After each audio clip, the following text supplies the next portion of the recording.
বাবার সন্তুষ্টির জন্য একটি রাত কাটাইলো, ওই ব্যক্তির জন্য আল্লাহ জান্নাতের মধ্যে দুইটি দরওয়াজা খুলিয়া দিল। সুবহানাল্লাহ। এ ভাই, যেই ব্যক্তি তার মা অথবা বাবা দুইজনের মধ্যে একজনের জন্য, অনেকের আছে বাবা নাই শুধু মা আছে, আছে না নাই? বাবা মারা গেছে, মা আছে শুধু। মা অথবা বাবা দুইজনের মধ্যে একজনের জন্য একটি, তাদের সন্তুষ্টির জন্য একটি রাত কাটাইলো, ওই ব্যক্তির জন্য জান্নাতের একটা দরজা খুলিয়া দেন। সুবহানাল্লাহ বলেন না রে, এরা ঘুমাইছে। আর যে ব্যক্তি মা বাবার অসন্তুষ্টিতে একটি রাত কাটাইলো, ওই ব্যক্তির জন্য জাহান্নামের একটা দরজা খুলিয়া যায়। নাউজুবিল্লাহ।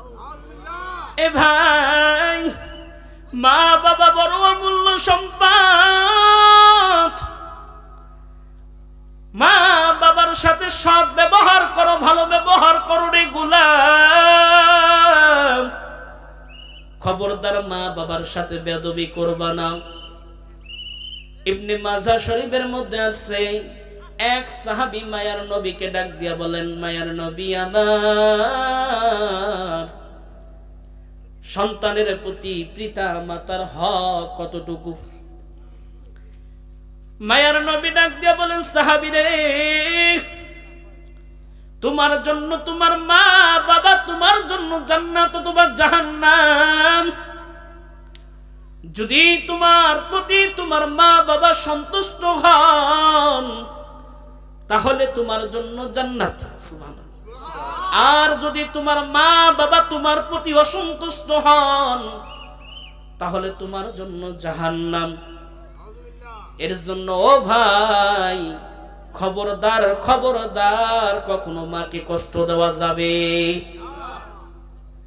এ যুবক, এখনো অনেক ভাই আছে দোকানপাটে, বাড়িতে বন্ধুর সাথে সময় দেয়। ও তরুণ যুবক ভাই, তোমার পা দুটি যদি আগাইয়া দাও, তোমার পা ধরে বলিও, ভাই আজকের মতো এত সুন্দর সময় তুমি আর পাবা না। ও যুবক, তোমার মতো বহু যুবক ছিল এই দুনিয়ায়, কিন্তু তারা আজকে নাই। কারা? সকলেই কই গেছে? পরকাল জিন্দেগির বাসিন্দা হয়ে গেছে, কবরের মেহমান হয়ে গেছে। তুমি এখন যুবক, সারা জীবন যুবক থাকবা না রে ভাই। এই যুবকের শক্তি কয় বছর আর থাকবে? যেই দিন তোমার বয়স বেশি হয়ে যাবে, বয়সে যখন নুয়ে পড়বে, হায় রে হাই, সেই দিন হাজারো আফসোস করে কিন্তু এই সময়টা তুমি পাইবা না। কথা কয় না, ঠিক কিনা? এ ভাই, এই জন্য আমার যুবক ভাইদেরকে, বিদ্যা বাবাজিদেরকে অনুরোধ করব, আয় কোরআনের মাহফিলে এসে বসো, এর বরকত নিয়ে যাও। কারণ কোরআনের মাহফিলে আসলে বসলে নেক আছে না নাই? সওয়াব আছে না নাই? আমার মায়ার নবী রাহমাতাল লিল আলামিন বলেন, যেখানে কোরআনের আলোচনা হয়, ওই চতুর্পাশে ফেরেশতারা দলবদ্ধ হইয়া দাঁড়াইয়া পড়ে। সুবহানাল্লাহ। ফেরেশতারা দলবদ্ধ হইয়া দাঁড়াইয়া ওই মালিকের কাছে শ্রোতাদের জন্য তাদের মাহবাত, তাদের মাগফিরাত এবং তাদের নাজাত, তাদের ভালো কামনা করতে থাকেন, দোয়া করতে থাকেন তাদের জন্য। আল্লাহ রাব্বুল আলামিন সব কিছু কিন্তু দেখতেছেন। দেখেন না? না দেখেন? বলেন। এ ভাই, খোকারাহাট থেকে যখন আপনি ডিমলা যাবেন, হঠাৎ করে যখন ভাটিয়া পাড়াতে দেখবেন 200 লোক একত্রিত হইয়া গোল মিটিং করতেছে, হট্টগোল করতেছে, অটোওয়ালাকে একটু বলবেন, ভাই থামো, দেখে যাই ব্যাপারটা কি। বলবেন না? না বলবেন। আল্লাহ তেমনি জমিনে তাকায়া দেখবেন, এই জায়গার চতুর্পাশে ফেরেশতা দ্বারা ভর্তি।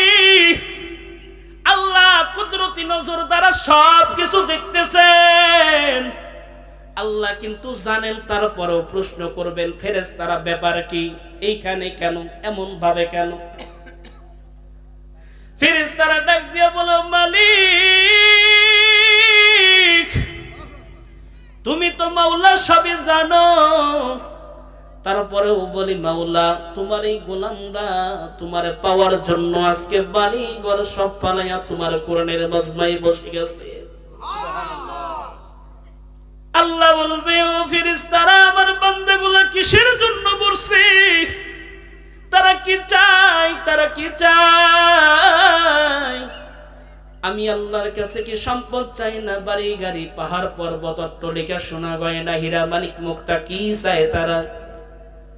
আল্লাহর ফেরেশতারা ডাক দিয়া বলে মালিক তারা এইখানে কোনো সম্পদের লোভে বসে নাই, হীরা মানিক মুক্তা সোনা গহনার জন্য বসে নাই, তোমার এই প্রেমিকরা তোমাকে পাওয়ার জন্য, ওই জান্নাত পাওয়ার জন্য তারা ঘর বাড়ি বিবি বাচ্চা সন্তান সম্পত্তি সব রাখিয়া আল্লাহ তোমার এই খোলা আসমানের নিচে জমিনে বসে পড়েছে। সুবহানাল্লাহ। আল্লাহ বলবে তাই নি, আমার গোলামকে কখনো জান্নাত দেখেছে? ফেরেশতারা ডাক দিয়ে বলবে ও মালিক না, তারা জীবনে জান্নাত দেখে নাই, কিন্তু তারা মনে প্রাণে বিশ্বাস করে জান্নাতের নিয়ামত সুন্দর। মায়ার নবী রাহমাতাল লিল আলামিন মেরাজের রাতে সব কিছু দেখে দেখে এক এক করে বর্ণনা করে দিয়েছেন, আর প্রত্যেকটা বর্ণনা আমরা মুসলিম মনে প্রাণে ঈমানের সহিত বিশ্বাস করি। জান্নাত আছে, জান্নাতের নিয়ামত ভরপুর, বিশ্বাস করি না? না, ওই জান্নাত চাই। আমার মালিক ডাকতে বলে ও ফেরেশতারা তোর সাক্ষী থাক, আমার যেই বান্দারা আমি আল্লাহর জন্য আমার জান্নাতের জন্য আজকে ঘর বাড়ি পরিবার সন্তান স্ত্রী ফালাইয়া আমার কোরআনের মাজমায় খোলা আসমানের নিচে জমিনে ঠান্ডায় বসিয়া কোরআনের আলোচনা শুনতেছে, আমি আল্লাহ তাদের জন্য জান্নাত ওয়াজিব করে দিলাম। চিৎকার এ ভাই, আল্লাহ বলবে আমার গোলাম আর কি চায়? ফেরেশতারা ডাক দিয়া বলে মালিক তারা তো জাহান্নাম থেকে ভয় পায়, জাহান্নাম থেকে পানাহ চায়। আল্লাহ বলবে ফেরেশতারা রে তারা কি কখনো জাহান্নাম দেখেছে? আল্লাহ বলবেন তারা কি কখনো জাহান্নাম দেখেছে? আল্লাহ বলবেন তারা কি কখনো জাহান্নাম দেখেছে? জাহান্নামের ভয়াবহতা কঠোর শাস্তি সম্পর্ক কি তারা কখনো দেখেছে? ফেরেশতারা বলবেন না না দেখে নাই, কিন্তু আপনার প্রিয় নবী প্রিয় হাবিব ওই মেরাজে যখন জান্নাত জাহান্নাম সব কিছু দেখেছেন, ওগুলা পাই পাই ভাবে হাদিসের মধ্যে বর্ণনা করে দিয়েছেন। এই আপনার মুসলিম উম্মাহ আপনার বান্দারা এগুলা সব কিছু পড়েছে আর মনের ঈমানের সহিত এগুলা বিশ্বাস করেছে। কারণ জাহান্নামের কঠোর আযাব, জাহান্নামের আযাব বড় ভয়ঙ্কর, জাহান্নামের শাস্তি বড় ভয়ঙ্কর। জাহান্নামের আযাব সহ্য করার মতো ক্ষমতা আমার আপনার কারো আসেনি ভাই? নাই। এর জন্য জাহান্নাম থেকে পানা চাই। আল্লাহ বললেন তাহলে ঠিক আছে ফেরেশতারা তোরা সাক্ষী থাক, আমার বান্দারা যেই জাহান্নাম থেকে ভয় পাইয়া বাড়িঘর পরিবার সন্তান সন্ততি সব ছাড়িয়া আমার কোরআনের মজমায় কোরআনের আলোচনা শোনার জন্য জান্নাতের বাগানে বসলো, আমি আল্লাহ তাদের জন্য জাহান্নাম হারাম করে দিলাম। সুবহানাল্লাহ। এ ভাই, এর জন্য আমার তরুণ ভাইদেরকে বলবো, ও ভাই অনুরোধ করে বলবো আর সময় নষ্ট করিস না রে যুবক। ও পর্দার আলীর মা, পরস্পরে গল্প করে আর সময় নষ্ট করিও না রে ভাই। ও মা, পরস্পরে গল্প করিয়া সময় নষ্ট করিও না। এই সময়টা বড় দামি, সময়টা বড় দামি, সময়টা বড় দামি রে ভাই। খবরদার এখন থেকে শেষ পর্যন্ত আলোচনা মনোযোগ দিয়ে শুনবেন ইনশাআল্লাহ। বলেন ইনশাআল্লাহ। ওই যে মা বাবার কথা বললাম, মায়ের নবী রাহমাতাল লিল আলামিন বলেন আল জান্নাতু তাহতা আকদামিল উম্মাহাতি। মায়ের নবী বলেন তোমার মায়ের নিচে সন্তানের জান্নাত। সুবহানাল্লাহ। এ মা বাবা কেমন?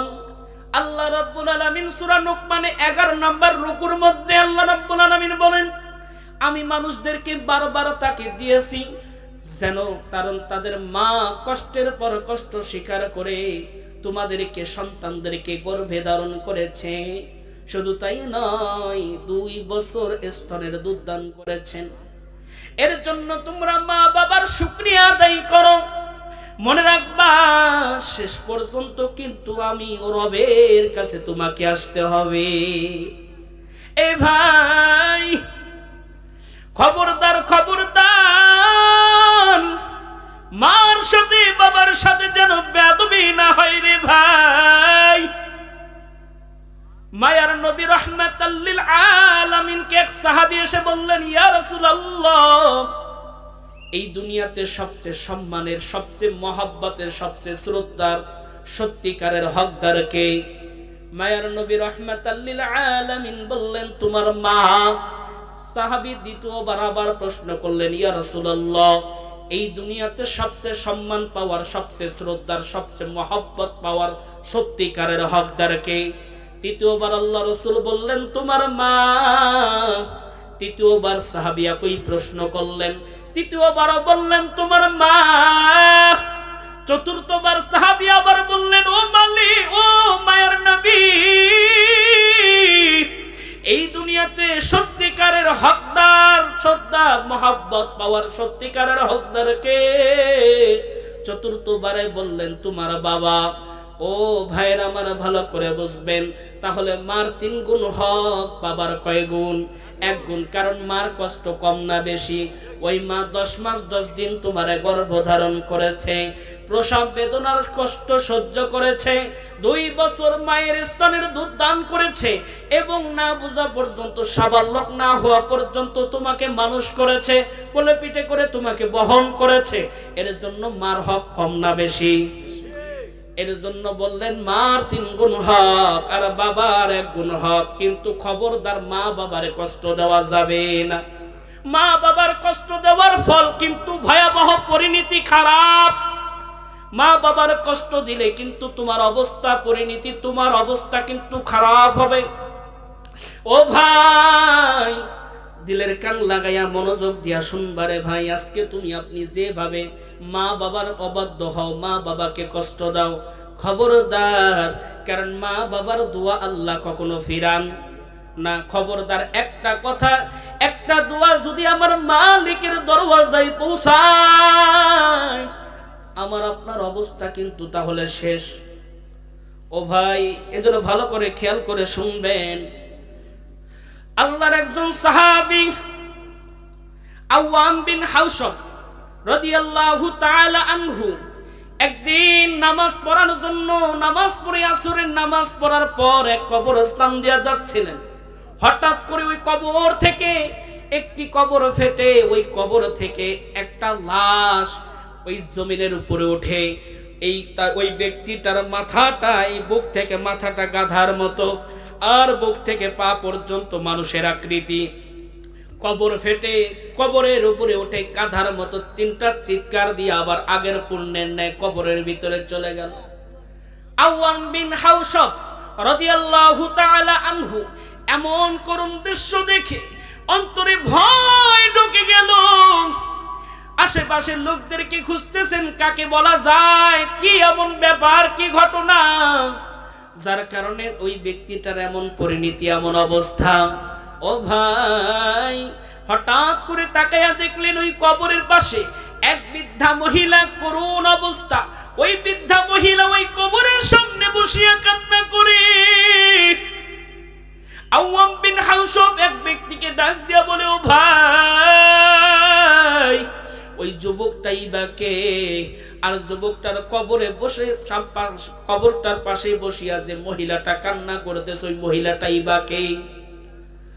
এবার ওই প্রতিবেশী ওই লোকটা ডাক দিয়ে বলে, ভাই, ওই যে যুবককে দেখতেছেন, যে আসরের পর কবর থেকে ফেটে এই মুখটা গাধার মতো, বাকি অংশ শরীরটা মানুষের আকৃতি, গাধার মতো চিৎকার করে আবার কবরের ভিতর, পূর্ণের মতো আবার কবরে ঢুকে গেল। এবার ডাক দিয়ে বলতেছেন, ভাই, ওই লোকটা ছিল এই বৃদ্ধা মহিলার সন্তান।